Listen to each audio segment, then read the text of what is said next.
పల్లవి TV ప్రేక్షకులకు నమస్కారం. ఈ వారం మనము శ్రావణ మాసం యొక్క విశిష్టతను తెలుసుకుందాం. ఈ శ్రావణ మాసంలో సోమవారము, మంగళవారము, శుక్రవారము ఈ మూడు వారములు చాలా శుభప్రదమైనవి, చాలా యోగదాయకమైనవి. ఈ శ్రావణ మాసము ఇటు శివుడికి, అటు విష్ణుమూర్తికి, ఇటు లక్ష్మీదేవికి ముగ్గురికి సంబంధించిన ముఖ్యమైన మాసము.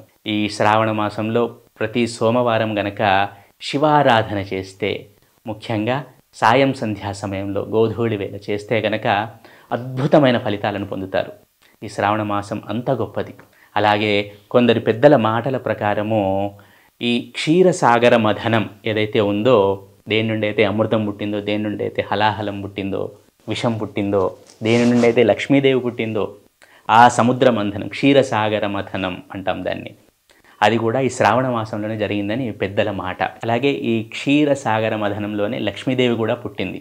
ఈ శ్రావణ మాసంలో వరలక్ష్మి వ్రతం అనేది కూడా చాలా ముఖ్యమైన వ్రతము, వ్రతరాజము అనే చెప్పవచ్చును. ఈ పౌర్ణమి ముందు వచ్చే శుక్రవారం రోజు ఈ వరలక్ష్మి వ్రతాన్ని ఆచరిస్తారు. మనం ఆ వరలక్ష్మి వ్రతం కథలో కూడా చూస్తాం. చారుమతి అనే ఒక ఇల్లాలు, ఒక మహాపతివ్రత ఆ వరలక్ష్మీదేవి అనుగ్రహాన్ని ఎలా పొందుతుందో, ఏ ఇల్లాలైతే తమ ఇంటిని శుభ్రంగా ఉంచుకుంటుందో, ఏ ఇల్లాలైతే తన వాకిలిని శుభ్రంగా ఉంచి ముగ్గు వేసి ఉంచుతుందో, ఏ ఇల్లాలైతే సాధ్యమైనంత మౌనంగా ఉంటుందో, ఆ ఇంట్లో వరలక్ష్మీదేవి నిలువై ఉంటుంది, కొలువై ఉంటుంది అని పెద్దల మాట. ఈ శ్రావణ మాసంలో వరలక్ష్మి వ్రతం అనేది కూడా ఒక గొప్ప వ్రతరాజము, చక్కటి సత్ఫలితాలను ఇస్తుంది మహిళలకు. అలాగే ఇదే శ్రావణ మాసంలో మంగళగౌరి వ్రతం అనేది చేస్తారు. వివాహితులైన మహిళలు కొందరు వారి ఇంటి ఆచారాన్ని బట్టి, అందరి ఇళ్లలో ఉంటుందని చెప్పలేము, వారి ఇంటి ఆచారాన్ని బట్టి ఈ మంగళగౌరి వ్రతాన్ని కూడా ఆచరిస్తారు వివాహితులైన మహిళలు. పెళ్ళి అయిన మొదటి సంవత్సరం నుండి పెళ్ళి అయిన 5 సంవత్సరాల వరకు ఈ మంగళగౌరి వ్రతం అనేది ఉంటుంది. అది కూడా ఇదే శ్రావణ మాసంలో మంగళవారం పూట చేస్తారు పెళ్ళైన మహిళలు. అలాగే ఈ శ్రావణ మాసము స్పిరిచువల్ గ్రోత్, ఎన్లైటన్మెంట్, దీనికి కూడా చాలా చక్కటి మాసం అనే చెప్పవచ్చును. ఈ శ్రావణ మాసం ఈ చాతుర్మాస్యంలో భాగం కాబట్టి ఈ స్పిరిచువల్ గ్రోత్కి ఇది చాలా సహకరిస్తుంది ఈ మాసం.